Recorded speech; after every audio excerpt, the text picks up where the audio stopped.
Bien le bonjour, hein. Bienvenue mes petites pépites, on se retrouve enfin pour une anecdote métier. Je sais que vous avez envie de me tuer, je le sais. Ça fait très longtemps que j'étais censée vous la sortir et que vous l'attendiez là. En tout cas, vous m'avez envoyé des dizaines et des dizaines d'anecdotes de fous que vous avez vécues au travail. Vous me les avez racontées comme d'habitude hein, sur mon adresse mail qui s'affiche juste ici, cam.témoignage@gmail.com. Tu vas pas tourner comme ça, j'espère? Bah quoi? Tu te présentes comme ça devant tes pépites alors que ça fait un moment qu'elles attendent cette vidéo? Ah non mon cœur, tu vas te faire belle pour tes pépites, ça fait un moment qu'elles t'attendent. D'abord tu vas commencer à me mettre ces pinces. Merci. Commence par mettre cette crème, je l'adore.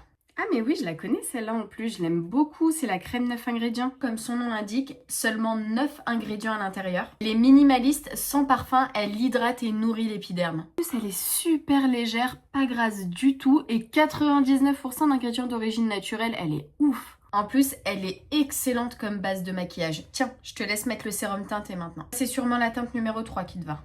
Oui, je le connais ce sérum aussi. Ah là là, oui, je suis la teinte 3 normalement. Je l'aime énormément aussi ce produit. Attends, avant de l'appliquer, je vais te donner mon petit secret pour avoir ce glow incroyable sur toi. Nouveauté typologie, concentré éclat rosé. T'en mets quelques gouttes, tu mélanges à ton sérum. Tu peux également le mélanger avec ta crème hydratante. Il est enrichi en antioxydants et en nacre rosé. Il va te donner bonne mine instantanément, tu vas voir. 95% d'ingrédients d'origine naturelle, celui-ci. Eh mais je t'ai pas dit, le sérum. 99% d'ingrédients d'origine naturelle. C'est ça ce que j'adore chez Typologie. Ils sont minimalistes, ils mettent que le nécessaire dans leurs produits. C'est une marque vegan, cruelty-free. Leurs produits sont formulés et fabriqués en France. Les formules sont hyper courtes et composées à plus de 80% d'ingrédients d'origine naturelle. Et en plus, leurs contenants sont recyclés et recyclables. Du coup, c'est super. Et elle est certifiée par PETA et B Corp. Incroyable cette marque. T'as vu comment le sérum il t'a fait un teint incroyable? Et pourtant t'as vu il a un fini naturel hein. Alors celui-ci il est enrichi en vitamine C pour l'éclat du teint et en aloe vera pour l'hydratation. Et encore une fois 99% d'ingrédients d'origine naturelle. Non mais incroyable. Ah ouais j'adore. Tu sais que ça va être ma routine glow de l'été. Allez, finis vite ton maquillage, là tes pépites elles attendent. Ça y est, j'ai fini de me maquiller, mais attends, par contre, je vais juste rajouter un tout petit peu de ce concentré magnifique rosé. Parce que ça va juste m'apporter... C'est exactement ça ce que je voulais, tu vois. Ah là là, c'est vraiment trop beau. D'ailleurs, je mets tous les liens des produits dans la barre de description au cas où vous souhaitez les retrouver. Tiens, applique ça sur tes lèvres. Il est enrichi en acide hyaluronique pour hydrater et en céramique pour la souplesse des lèvres. Il est trop beau. J'avoue, il est trop beau. Cette couleur te va parfaitement. D'ailleurs, il existe 3 autres couleurs et également il existe en transparent aussi. Il a un fini hyper lumineux, une couvrance modulable, franchement parfait pour tous les jours. Ah, et avant que je te laisse tourner ta vidéo, dis aux pépites qu'il y a une offre en ce moment de Typologie, bon, qui dure une semaine certes, mais parle-leur de l'offre. Ah oui, en cliquant sur l'un des liens que je vous ai mis dans la barre de description, vous avez ce sérum nourrissant full size qui vous est offert des 45 € d'achat sur le site de Typologie. Et je vous le répète, c'est en passant seulement par mes liens. Ça y est, te voilà prête. Tu vois, beaucoup plus présentable pour parler aux pépites. Allez, je te laisse. Bisous. J'avoue, c'est beaucoup mieux ça pour les pépites. Allez, bisous, merci. Comme je vous disais, mes pépites, aujourd'hui, 5 anecdotes que les pépites ont vécues au travail et il y en a une de fausse. À vous de me dire c'est laquelle en commentaire. Allez, c'est parti, on commence. Je mets mes lunettes parce que je me fais vieille, hein. Putain. Allez, c'est parti. Coucou, Cam. Alors voilà mon histoire. Je travaillais dans une grande enseigne en tant qu'esthéticienne. Tout se passait pour le mieux, jusqu'au jour où ma responsable décide de faire un entretien individuel à chacune d'entre nous pour savoir les points forts et les points faibles qu'on avait. Bon, jusque-là, rien de bien grave. Ma responsable m'a avoué lors de ce fameux entretien qu'elle m'avait embauchée malgré ses préjugés, en disant, je la cite, « Tu es française et blanche, ça me dérangeait, mais vu que tu travailles bien, je n'ai pas eu le choix que de te garder. » Attends, j'ai bien lu là ? Je rêve. Choquée de cette phrase, je tiens à préciser qu'elles étaient toutes musulmanes et je n'avais absolument pas fait le rapprochement. J'ai été extrêmement choquée de cette phrase et je lui ai dit que pour moi, la religion et les origines n'ont en aucun cas un impact sur ma façon d'être ou de travailler, ce qui me paraît logique, mais pour elle, visiblement, ça en avait un. Bon, les jours passent, je me dis que tant que je fais mon travail, personne ne va rien me dire. Surtout que je m'entendais bien avec mes collègues de travail. Puis, quelques semaines plus tard, j'ai dû me mettre en arrêt maladie suite à un problème de santé, rien à voir avec le boulot. Bon, je me rétablis tout doucement, personne ne prend de mes nouvelles pendant ce temps-là d'ailleurs, mais je me dis, bon soupçon, elles étaient sûrement débordées avec le travail. Je reviens donc un matin au boulot, comme convenu, et là ma responsable me prend direct dans son bureau et m'a accusé faussement de répandre des rumeurs de coucherie sur elle que je n'avais absolument jamais dites. Suite à cela, une fille qu'on appellera Citron est venue me chercher dans le bureau, m'a tiré par le bras et m'a emmenée dans une cabine. Mais quoi ? Il y avait ce jour-là 6 filles qui travaillaient avec moi qui sont entrées dans la cabine, qui ont fermé à clé et qui ont commencé à m'humilier, me rabaisser et elles me hurlaient dessus sans me laisser partir. Cette scène a duré plus de 40 minutes en me faisant hurler dessus et en me disant que j'étais une sale française de merde et qu'un jour Dieu allait me punir et que c'était dégueulasse de répandre des rumeurs sur quelqu'un d'aussi gentil que notre responsable. Je n'en croyais pas mes yeux et à ce moment-là, je pensais sérieusement que Citron allait me frapper ou qu'il allait m'arriver quelque chose car elles étaient quand même 6 autour de moi dans une minuscule cabine. J'ai été libérée par une vendeuse d'un magasin d'en face, nous étions en galerie commerciale. En entendant les cris, elle a décidé de venir voir ce qu'il se passait et heureusement qu'elle a été là. Je suis quand même restée jusqu'à la fermeture car j'avais peur qu'elle me vire suite à un abandon de poste. Alors je suis restée jusqu'à 20h le soir. Et je tiens à préciser que cette scène s'est passée le matin vers 11h, mais je ne pouvais pas me permettre de faire un abandon de poste à ce moment-là. J'avais aucun travail derrière. J'ai donc pleuré, appelé en urgence mon copain pour qu'on vienne me chercher le soir même, car j'avais peur qu'elle m'attende à la sortie. Suite à cet événement, je ne suis jamais revenue et j'ai démissionné et été traumatisée pendant des années. Aujourd'hui, je suis épanouie dans mon travail et dans ma vie. Cette histoire n'est plus qu'un vilain souvenir, mais il restera à jamais gravé en moi. Mais c'est une blague, mais s'il vous plaît, faites que cette histoire est fausse. Enfin, je vais pas vous dire laquelle est fausse, mais en fait, déjà, cette histoire est lunaire. Je suis outrée par ce que ta responsable t'a dit, parce que c'est hyper discriminatoire. Et c'est interdit de faire ça. T'es française, t'es blanche. Donc je comptais pas te prendre. C'est horrible. Et le fait qu'on t'agresse comme ça sur ton lieu de travail, elles viennent à 6 sur toi. Alors, je pense que elles t'aimaient pas. Voilà. J'ai travaillé avec toute personne. Des chrétiens, des musulmans, des athées, des tout.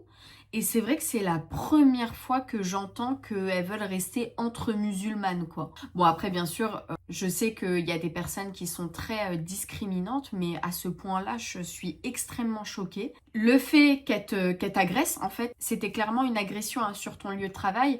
D'ailleurs, je connais quelqu'un, pareil, qui s'est fait agresser sur son lieu de travail. Alors, elle, c'était pas ses collègues, mais c'était une cliente qui l'a agressée et figure-toi que ça fait des années maintenant qu'elle est en arrêt, elle est payée hein, mais ça fait des années qu'elle est en arrêt et du coup bah elle a pas pu reprendre le travail, elle voit un psychologue et tout par rapport à ça, donc franchement je suis dégoûtée comment ça soit passé parce que t'aurais pu toi-même être payée en étant en arrêt juste pour te satisfaire en fait de cette agression, tu vois, c'est quelque chose d'injuste que t'as vécu et donc le fait que tu démissionnes et que tu partes, pour moi c'est trop facile en fait.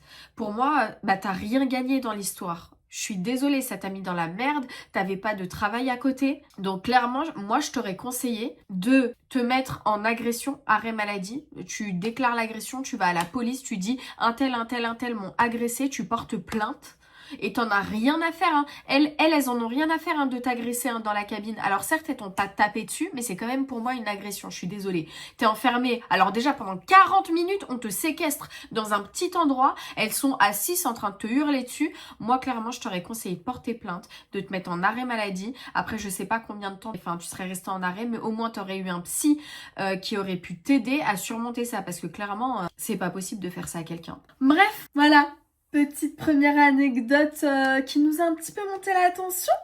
Allez, on passe à la deuxième. Anecdote métier à Disneyland Paris. Coucou Cam, je t'ai découverte grâce à tes premières vidéos anecdotes vendeuses. Depuis, tes threads d'horreur et autres vidéos m'accompagnent chaque semaine. Un vrai plaisir de t'écouter au quotidien. Merci infiniment, t'es adorable. Je travaille depuis 4 ans en qualité d'opératrice, animatrice, attraction à Disney. Il m'est donc arrivé des dizaines d'histoires, mais je viens te raconter les 2 plus récentes, une courte et un peu plus longue. Je commence par la courte. Je me trouvais au niveau de l'entrée PMR, c'est un accès qui se fait à l'arrière et qui permet un accès facilité sans escalier dans un véhicule. Il y avait pas mal de monde quand une femme avec sa fille de 8-10 ans vient vers moi en dépassant les fauteuils roulants pour me présenter un bracelet femme enceinte fourni par le parc aux femmes enceintes leur offrant un accès plus rapide aux attractions. Je lui demande s'il lui est possible de monter quelques marches, ce à quoi elle me répond que oui, et lui indique donc la file en premier accès qui est l'accès pour les fast pass, mais également utilisé pour certains détenteurs de cartes et femmes enceintes afin de désengorger et éviter trop d'attentes à l'entrée PMR. Elle me répond « Non, je veux passer par là moi. Pourquoi eux ils ont le droit et pas moi ?» Et là elle me montre la personne en fauteuil roulant que je m'apprêtais à faire rentrer. Je lui explique donc en passant par le premier accès, vous aurez moins d'attente étant donné que vous arriverez directement devant les portes principales. Si vous passez par ici, vous devrez faire la queue derrière les fauteuils déjà présents. Je te passe les détails des explications que je lui ai données. Suite à cela, sa fille a commencé à m'insulter de fille de... Voilà. Choquée, je n'ai pas su réagir. Je rappelle qu'elle n'avait pas plus de 10 ans à ce moment-là. La femme a également suivi sa fille en m'insultant à son tour, me faisant des doigts. Pour clôturer le spectacle, devant ma passivité face à leur insulte, assis-toi bien, la mère s'est retournée, s'est penchée en avant et a soulevé sa jupe pour me montrer ses fesses devant toute la file PMR. Bouche bée, elle a fini par partir. J'ai prévenu mes collègues au cas où elle revenait à se présenter par l'entrée, premier accès. Attendez, on va faire une petite pause pour cette première anecdote, puis on passe à l'autre là. Alors déjà, ta fille de 10 ans qui traite de fille de une dame qui est absolument courtoise et qui vous explique par A plus B pourquoi vous ne pouvez pas passer par là. D'ailleurs, qui vous facilite la tâche parce qu'elle vous a bien dit que vous ferez pas la queue au moins là-bas. Ma fille de moins de 12 ans, parce que je m'imagine, hein, moi, étant donné que j'ai Kayla, ma fille de moins de 10 ans qui dit ça à une personne en face de moi, comment vous dire, Disneyland Paris, c'est fini, hasta luego. Mais non, elle, la mère, qu'est-ce qu'elle fait? Elle rétorque des doigts, des insultes, et puis qu'est-ce qu'elle fait? Elle se retourne et montre ses fesses. Alors, je sais pas qui est la pire entre la mère. Enfin, si, je sais, je dirais la mère. Mais étant donné que... Moi, vous savez, j'ai toujours une réflexion. Quand un enfant agit d'une façon, pour moi, les parents ont leur... Ah oui, oui. Alors, des fois, il y a des enfants un peu what the fuck. Mais pour moi, les parents ont une responsabilité. Là, vous voyez, ça illustre totalement le propos. La mère est totalement encore beaucoup plus folle que la fille. Donc, voilà quoi. Ah oui, des fois, bien évidemment, il y a des exceptions hein, pour les enfants. Parce que des fois, vraiment, les parents sont... Mais les enfants sont... Franchement, j'aurais appelé mes collègues et j'aurais dit, enceinte, pas enceinte, elle m'a insulté, l'autre pareil.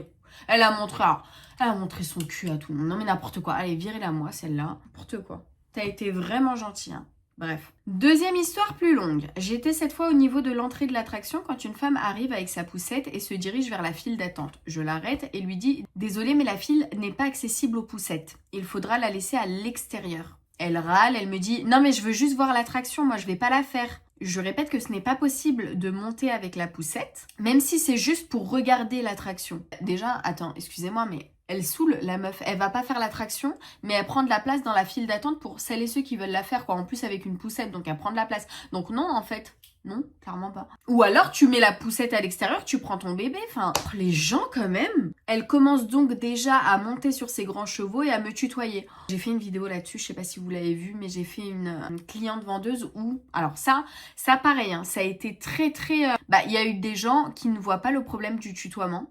Et il y a des gens qui ne supportent pas le tutoiement. Moi, je fais partie de ceux qui n'aiment pas le tutoiement. Je suis sur mon lieu de travail. On n'a pas élevé les cochons ensemble. Tu ne me tutoies pas. Ou alors, on a hyper bien sympathisé. Et dans ce cas, voilà, on se tutoie naturellement. Ça, il n'y a pas de problème. Mais là, tu me tutoies parce que tu veux me prendre de haut. Ben alors là, cousine, pas du tout. Donc, elle commence à me tutoyer. Je te dis qu'on va pas faire l'attraction, je veux juste monter voir, c'est bon. Je garde mon calme et lui montre qu'il y a des marches dans la file et vous ne pourrez pas monter, même si vous ne faites pas l'attraction, il y a un escalier pour tenter de la dissuader. Voyant que je ne la laisserai pas passer, elle commence à me crier dessus. Donc les handicapés en fauteuil roulant, ils font comment, hein? Je la vois tellement comme ça. Je lui dis que les personnes munies d'une carte handicapée ont un accès dédié. Elle rétorque « Toute la journée, on m'a laissé passer et vous voulez pas, hein? C'est quoi? Vous êtes spéciaux ici ?» Elle ment, absolument toutes les files d'attente sont interdites aux poussettes. Et d'ailleurs, c'est le cas, hein, parce que j'étais partie à Disneyland et il me semblait bien hein, que j'avais laissé ma poussette à l'extérieur. Enfin, à chaque fois, je faisais jamais la file d'attente avec la poussette. Donc oui, effectivement. Je lui donne une réponse aussi bête qu'elle, toujours calmement avec le sourire. Apparemment oui, on doit être spéciaux ici. Qu'est-ce que j'ai pas dit, Cam? Ni une ni deux, elle fait demi-tour en me sortant bah non, je peux pas le dire. Elle a dit NTM avant d'aller s'asseoir un peu plus loin. N'acceptant pas ça, j'ai donc contacté mon manager afin qu'il intervienne. Le temps qu'ils arrivent, elle a continué de m'insulter, disant regarde là cette espèce de merde, t'es qu'une PUTE, à se lever devant tout le monde en me pointant du doigt, toi je te retrouve à la sortie, je te NTM, et j'en passe. Deux de mes managers arrivent ensuite, ils demandent rapidement la situation avant d'aller voir la dame. Là, comme par hasard, elle est devenue toute mielleuse, toute gentille. Vous vous rendez compte, monsieur, elle veut pas me laisser passer alors que je veux même pas faire l'attraction. Ce à quoi il a répondu, bah oui. Il lui a ensuite expliqué exactement la même chose que moi. Et cette faux cul, pardon hein, mais là... Et elle lui a dit, oh merci monsieur, la dame elle m'a pas du tout expliqué ça. Elle m'a super mal parlé. Pardon. Bref, le deuxième manager, pendant que le premier parle à la dame, tu t'attends peut-être à ce qu'il vienne me voir pour me demander si ça va ou me demander ma version des faits. Pas du tout. Sa seule réaction a été de me dire pourquoi des gens sont assis dans la file d'attente. Je peux savoir pourquoi t'as pas été leur demander de bouger? J'étais assez énervée à essayer de garder mon calme et à gérer cette femme. Maintenant, la personne que j'appelle pour pouvoir avoir de l'aide me dit pourquoi t'as pas fait ton travail. Déjà outrée par le sens des priorités de mon manager dans cette situation, au lieu de me demander si je vais bien, quelle n'a pas été ma surprise quand je les ai vus discuter et rigoler avec cette même femme qui venait de m'insulter 2 minutes avant. Alors, apparemment c'est normal quand une personne maltraite ton équipe de rien lui dire et juste rire avec elle finalement. Chaque jour me montre encore des facettes de l'humanité que je ne comprendrai jamais. Enfin bref, j'espère que ces deux histoires t'auront plu et que ça n'aura pas été trop long. Non, pas du tout ma pépite. On aime savoir ce qui se passe derrière le rideau. Hein. Nous, on est des petites commères, hein. On aime trop les petites anecdotes comme ça. Bah écoute, est-ce que ça me choque le manager? Alors, les clients ne me choquent pas parce que j'en ai vu des vertes et des pas mûres à Sephora. Je me suis pris des paniers dans la gueule. Enfin, une fois, un panier dans la gueule. Des insultes, ça... plusieurs fois. Et pourtant, voilà, vous me connaissez, hein, je suis quelqu'un de normal, totalement normal, poli, voilà, j'ai eu une très bonne éducation, Dieu merci. Mais c'est vrai que certaines personnes n'ont pas eu cette chance-là. Qu'est-ce que j'allais dire? Oui, donc les clients ne me choquent pas. Par contre, est-ce que ça me choque le fait que ton manager, la seule chose qu'il t'ait dit au lieu de te dire est-ce que ça va, est-ce que tu as su gérer la situation, est-ce que tu veux prendre une petite pause afin de souffler pour toutes ces insultes que tu t'es pris finalement gratuitement dans la gueule? Non, la seule chose qu'il a trouvé à te dire c'est va t'occuper des personnes qui sont assises dans la file d'attente là, t'as pas vu qu'ils étaient assis là? Oh Seigneur, si vous saviez, hein, si vous saviez au quotidien comment je remercie Dieu tous les jours d'être mon propre patron, parce que vraiment les trucs comme ça, je peux vous dire, je crois que, en fait, je pense que Dieu m'a sorti du commerce parce que je n'ai plus la patience pour ces choses-là. Ah oui, il m'a dit, toi, ma cocotte, c'est mieux. Travaille à ton compte, toi. Toi, travaille à ton compte, c'est mieux. Oh là là, je le remercie, mais tous les jours de ma vie. Passons à la troisième anecdote. Et surtout, dites-moi en commentaire le niveau d'énervement que vous aurez à la fin de cette vidéo. Coucou Cam, je t'envoie ce second mail car j'ai d'autres expériences catastrophiques à te partager. Cette histoire-ci se passe dans une chaîne de magasins de vêtements mixtes, enfants, adultes, femmes et hommes. Très connue, assez coûteuse quand même, j'avais besoin d'un travail pour l'été et je cherche de partout un job lorsque je tombe sur une annonce de vendeuse dans cette enseigne. J'imprime mon CV en rentrant chez moi et je vais le déposer le lendemain. Je suis reçue dans le magasin par une dame qui est en fait la directrice du magasin, qui me donne rendez-vous pour un entretien dans 2 jours. Je repars toute contente et je rentre chez moi. 2 jours plus tard, je me rends au rendez-vous à 10h pile et la directrice me pose des questions, me demande mes compétences et mes expériences passées. Tout se passe bien jusqu'au moment où elle me demande de faire un essai de suite. Je suis un peu mise devant le fait accompli, j'ai du mal à dire non. Alors vu que je suis là, j'accepte. Elle me dit que cela durera 1 heure pour voir comment je m'en sors. Mais c'est pas normal. Je ne comprends pas trop puisque je n'ai jamais travaillé en fast fashion et je ne sais même pas me servir de la caisse ni de la tablette. On me forme en express sur la tablette, la caisse et les zones de magasin, avant, arrière, milieu, et on me montre la réserve pour approvisionner le magasin. Je suis noyée sous toutes ces informations et on me lâche. Bon bah c'est bon, à toi de jouer, surtout va vers les clients, range, plie parfaitement, le magasin doit être soigné en toutes circonstances. Je suis un peu perdue, timide et très mal à l'aise, mais je n'ai pas le temps de me poser pour réfléchir à quoi que ce soit. Les clients affluent. Je vais vers une femme et lui demande si elle souhaite de l'aide ou un renseignement et elle me répond que non. Je suis soulagée et pars dans un coin ranger les stocks. Je me fais alpaguer par une vendeuse qui me dit d'être plus dans l'initiative et d'être plus agréable avec les clients. Je ne comprends pas bien ce que je fais de mal, mais je retourne donc au centre du magasin lorsqu'une femme vient vers moi pour que je lui trouve une robe de cocktail bleue. Je fais de mon mieux, lui propose plusieurs articles lorsqu'elle flash sur une robe bleue moulante. Elle me demande si cette robe lui ira au vu de son physique. Elle était légèrement ronde et ne souhaitait pas être ridicule.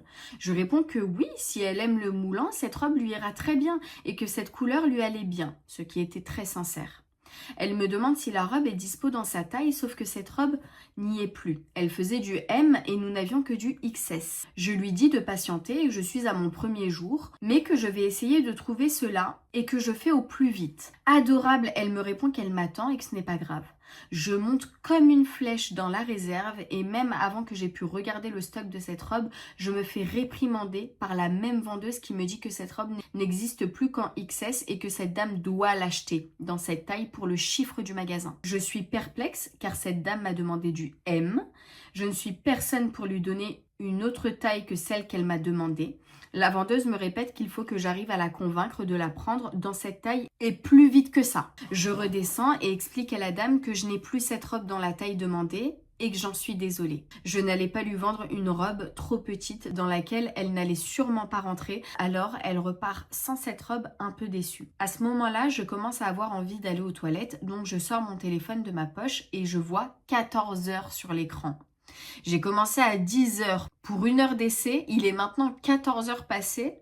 Je vais voir la responsable et je lui dis que j'ai fini cet essai et que j'ai d'autres choses à faire. Elle me dit donc que je ne suis pas faite pour ce métier car j'ai été trop lente et quasiment rien vendu. Je pars donc soulagée de ne pas avoir été prise dans ce travail mesquin qui exploite les étudiants et fait acheter des choses aux gens sans les écouter. Mine de rien, je leur ai permis d'avoir une personne de plus en accueil client pendant 4 heures non payées. Déjà, c'est interdit de faire ça, tout simplement parce que tu n'es pas du tout assuré. Quand tu travailles dans un magasin, tu dois signer un contrat dans lequel stipule tes heures, ton salaire, parce que chaque travail mérite salaire, quand bien même il est de 4 heures.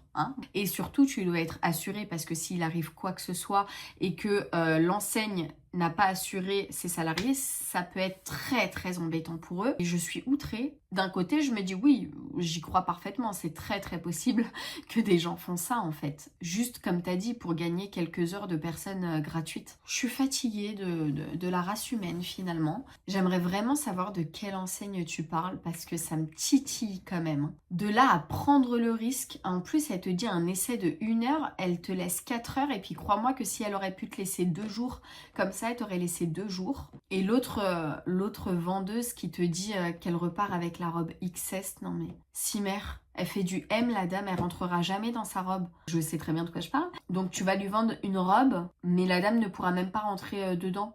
Donc c'est un peu Et puis je pense que après quand elle viendra pour se faire rembourser, on lui dira ah mais c'est pas possible, vous avez essayé la robe. Donc je pense que c'est énormément de vices. Excusez-moi, je me matifie pendant que je vous parle. Donc saoulée, vraiment saoulée de la race humaine finalement. Allez, lunettes. Et puis 4e anecdote, avant-dernière. C'est parti.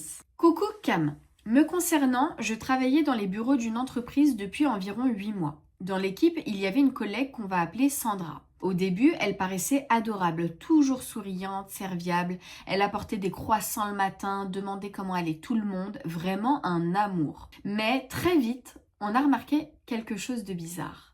Sandra savait toujours tout sur tout le monde. Elle savait qu'un collègue cherchait un autre boulot alors qu'il n'en avait jamais parlé à personne. Elle savait qu'une autre était enceinte à seulement quelques semaines. Elle savait même qu'un manager traversait des problèmes de couple. On se demandait tous comment elle faisait pour savoir ça.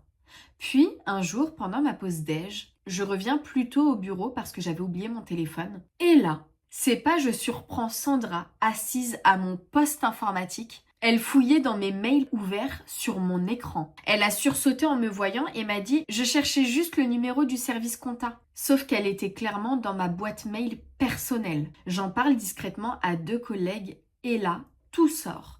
L'un d'eux l'avait déjà surprise à lire un carnet posé sur son bureau. Une autre pensait qu'elle prenait en photo des documents avec son téléphone.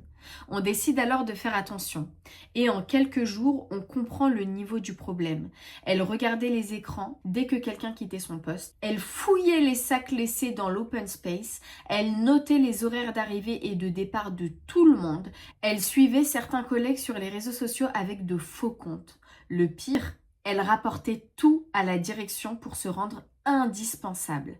Quand les RH l'ont convoquée, elle a nié jusqu'à ce qu'on montre plusieurs preuves. Elle a été licenciée par la suite. Après son départ, plusieurs collègues ont changé tous leurs mots de passe. Encore aujourd'hui, quand quelqu'un quitte son bureau sans verrouiller son PC, on dit oh, « Fais gaffe, Sandra pourrait revenir ». Enfin bref, l'histoire se termine plutôt bien. Elle s'est faite licencier et heureusement d'ailleurs. Ok, je ne savais pas que ça existait. En fait, si, je savais qu'il y avait des collègues absolument tarés qui existent. Franchement, je le sais. Mais de là à donner énormément, tu crées des faux comptes sur les réseaux sociaux pour espionner tes collègues. Genre pour lui dire, ouais, il est en arrêt maladie, mais regarde, j'ai vu qu'il avait posté ça. Alors déjà, c'est interdit parce que ça les regarde pas. Ils n'ont pas le droit de pister. Mais alors, tu me dis, c'est un responsable qui fait ça. D'accord, on en a entendu. Mais une collègue! Donc ça veut dire que tu es avec nous dans le même bateau, mais en gros tu fais ça quoi. Tu trahis tout le monde. Mais je pense qu'elle avait des avantages à faire ça. Déjà, elle voulait se mettre la direction dans la poche. Mais je pense qu'elle avait vraiment plusieurs avantages à rapporter ces choses-là. En tout cas, j'espère pour elle, parce que se donner autant de mal pour juste avoir la direction dans la poche. Mais t'imagines le vice de la personne. Ça se trouve, des fois, à midi, elle allait même pas manger juste pour fouiller dans les ordinateurs que ses collègues n'ont pas verrouillés. Mais je suis outrée. Vraiment, je suis outrée. Mais vous imaginez que cette personne-là travaille quelque part. Donc ça se trouve, il y a des collègues, ils se sont toujours pas aperçus que cette meuf-là, elle les piste et elle les poucave à la direction. Et ben, sur ce mes pépites, passons à la 5e et dernière anecdote. Coucou Cam, l'anecdote que je m'apprête à te raconter est assez longue, mais ça en vaut le détour. C'était il y a 2 ans, je travaille dans une très grosse entreprise connue de tous, due à sa popularité pour la rapidité de livraison, dont je ne pourrais pas citer le nom. Bref, il y a 2 ans, j'intègre cette entreprise en tant qu'intérimaire, période de Noël, donc énormément d'intégration, car beaucoup de commandes, donc il faut du personnel.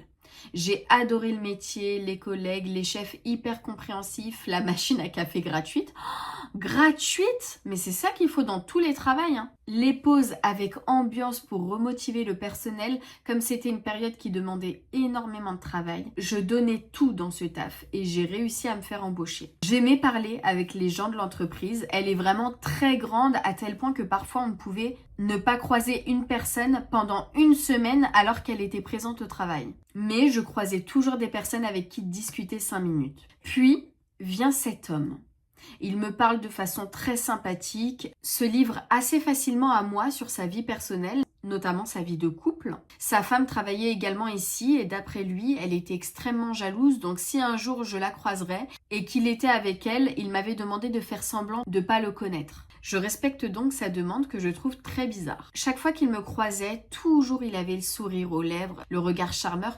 Par contre, petite pause pour la femme, c'est pas que sa femme est jalouse, c'est juste qu'il est pas honnête avec sa femme. Pour moi, et vous me dites bien évidemment si vous pensez comme moi, le mec s'il dit ça, c'est qu'il doit dire à sa femme, ouais moi de toute façon je parle jamais avec les collègues, moi c'est que vraiment cordial, etc. etc. Et en fait il se met sa femme dans sa poche comme ça, et du coup, s'il croise des collègues et que ces personnes-là du coup, sourit, parle avec lui et tout, elle va trouver ça bizarre, sa femme, sachant que lui-même dit qu'il est extrêmement froid avec les collègues qui parlent pas, machin. Donc c'est pour ça qu'il dit ça. C'est pas parce que sa femme, elle est jalouse, hein. C'est faux. Il était bien plus vieux que moi, je n'en avais que 23 à l'époque. Jusqu'à ce que ça en devienne malaisant, carrément. Maman solo d'un petit garçon de 2 ans, je prenais toutes les heures supplémentaires car je ne m'en sortais pas financièrement. Cet homme en question, quand il a su que je prenais les heures supplémentaires, il s'est mis à les prendre aussi afin de me croiser plus souvent et de s'évader de chez lui. Ah, d'accord, c'est ces mots. Ok. Super l'ambiance de couple. Il savait que j'étais maman célibataire et une fois dans la conversation, je lui avais donné la ville où j'habitais. Je tiens à préciser que c'était avant que je suspecte un comportement étrange de sa part. Et sûrement t'as regretté de lui avoir dit dans quelle ville t'habitais. En lui disant le nom de ma ville, il me dit qu'il connaissait assez bien puisque ses parents y habitaient. Il m'a donc demandé où exactement, je ne lui ai bien évidemment pas dit. Je suis restée très vague dans ma réponse. Une fois, je le croise par hasard dans l'entrepôt. Il me dit encore que ça ne va pas avec sa femme, qu'elle s'en va ce week-end avec les enfants chez sa mère et que du coup il est tout seul le soir et pendant 2 jours. Je ne réponds pas. Il me demande si je veux venir. Je lui réponds: pourquoi voudrais-tu que je vienne chez toi? Pour faire quoi, d'autant plus que j'ai mon fils? Ce à quoi il me répond: on s'en fout, il a 2 ans, il parle pas. C'est une blague. Je prétexte avoir un message sur mon scan en disant que je suis appelée en bas par un manager. Je tiens à préciser qu'il était aussi formateur pour les nouveaux arrivants, donc il avait un peu plus de liberté dans l'entreprise dans le sens où il avait accès à des choses que nous n'y avons pas droit en tant qu'employés classiques. Autour de moi, j'entends beaucoup parler d'harcèlement, etc., etc. Un autre jour, je le croise, je tiens à préciser que j'en avais clairement peur depuis notre dernière conversation et il me bloque pour me parler. Il me demande si ça va, parce que je fais une drôle de tête. Je réponds sèchement: mon fils est malade. Ce qui est bien sûr faux. Et de là, il me dit: au fait, tu as une BMW série 3, grise avec le siège auto côté passager arrière? Je me trompe? Stupéfaite, je réponds: comment tu sais? T'aurais tellement dû dire non. Il y a aussi la curiosité de savoir comment il sait. Dans le plus grand des calmes, il me répond: je t'ai suivi en voiture pour savoir où tu habitais exactement. Je reviens de temps en temps devant chez toi, je regarde à travers les fenêtres, mais je ne t'ai encore jamais vu. Et il commence à se coller à moi. Je commence à paniquer, à essayer de retenir mes larmes et m'avance vers un groupe de jeunes intérimaires pour qu'ils puissent voir et entendre ce qu'il disait. Je le laisse parler encore un peu, je vois que les intérimaires le regardent d'un air étrange et je prétexte de nouveau un message sur mon scan disant que je suis appelée par le chef. Il s'en va et là tout sort. Je me mets à trembler, à pleurer, à tout expliquer à ce groupe d'intérimaires que je ne connaissais même pas. Je n'aurais jamais cru avoir une réaction aussi bienveillante de leur part, une fille et 2 garçons très jeunes, à peine 18 ans. Ils m'ont protégée, m'ont amené au bureau du chef. En allant au bureau, je reçois un message sur mon scan de sa part, puisqu'il avait le droit, étant formateur, d'envoyer des messages sur le scan, disant: j'espère te croiser chez toi ou devant chez toi, tu es très belle. Mais c'est extrêmement grave, vous savez pourquoi? Parce que si elle le poucave, du coup, elle peut avoir des répercussions. C'est un malade mental, le mec. Mais si elle ne le poucave pas, cette histoire peut encore se creuser encore plus. Du coup, j'ai hâte de savoir qu'est-ce qu'elle a fait. J'ai été prise en charge par les chefs en question. J'ai porté plainte. Oh super, c'est très bien. J'ai porté plainte en rentrant et lui n'avait plus du tout le droit de m'approcher et avait perdu tous ses intérêts en tant que formateur. Il ne respectait bien évidemment pas l'interdiction. Continue à me harceler à tel point que j'en avais mal au ventre de le croiser. Aujourd'hui, cela fait 1 an que je suis en arrêt maladie pour dépression due à un burn-out avec toutes les heures supplémentaires. Je travaillais jusqu'à des 47 heures semaine et c'est le médecin du travail de l'entreprise qui m'a interdit de revenir tant que je n'étais pas guérie car j'avais fait plusieurs TS. Mais non. Enfin, soit, morale de l'histoire, ne vous laissez jamais faire par autrui et encore moins intimider par un homme. Et je trouve cela très dommage qu'une si bonne entreprise soit réputée comme jungle à cause de ces animaux. Je savais pas. Alors moi personnellement, je pense que vous aussi, je vois très très bien de quelle entreprise elle parle. Voilà, une entreprise qui a des livraisons extrêmement rapides, il n'y en a pas 10 000. Je savais pas qu'elle était réputée en tant que jungle. Donc jungle pour les non bilingues d'entre nous, c'est jungle. Donc si c'est la jungle, ça veut dire que lui, c'est juste une espèce parmi tant d'autres qui se situent chez eux quoi. Et le pire, c'est qu'il a un rôle de formateur. Et formateur, c'est pas anodin, ça veut dire qu'il a un peu une emprise sur toi parce qu'il est un peu plus haut gradé que toi quoi. C'est choquant. Déjà, le mec est écœurant. Déjà, il a posé les bases. À partir de la première fois où il t'a rencontré, il a su qu'il allait te dire du mal de sa femme très jalouse, etc., etc. Moi, je pense que sa femme était en déplacement, qu'ils ne se sont absolument pas disputés et qu'il t'a dit ça. Ouais, ma femme est partie avec les enfants pour que tu dises: oh, ça se trouve, il est en instance de divorce, il va se séparer. Oh, je vais aller lui remonter le moral, etc., etc. Mais MDR, mais mec, t'as cru qu'on était cons comme ça, nous les femmes? Mais nous les femmes, on comprend direct votre vice en fait. Mais de là, tu vois, à te proposer ça, allez, ça me choque pas beaucoup. Mais de là à te suivre quand tu sors de ton travail, savoir... Donc, il t'a suivi sur le parking quand t'es rentré dans la voiture. Il a bien enregistré la voiture que t'as.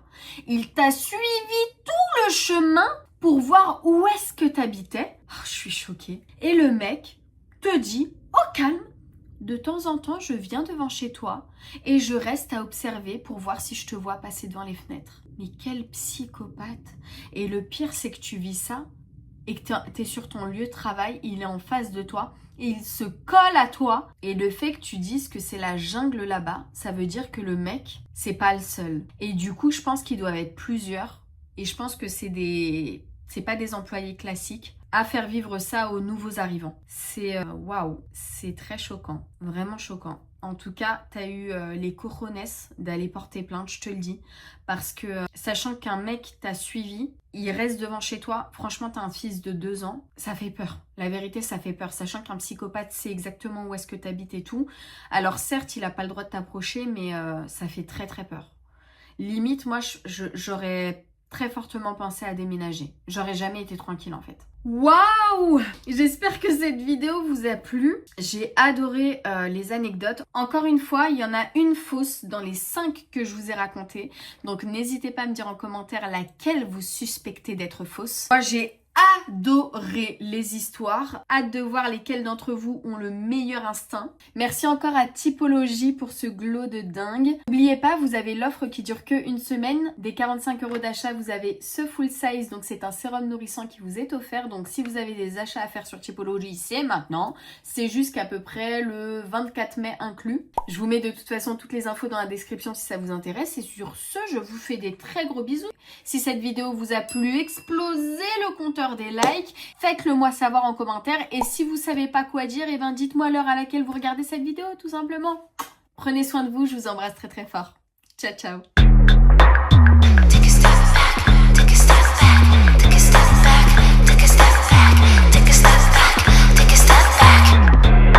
Take a step back.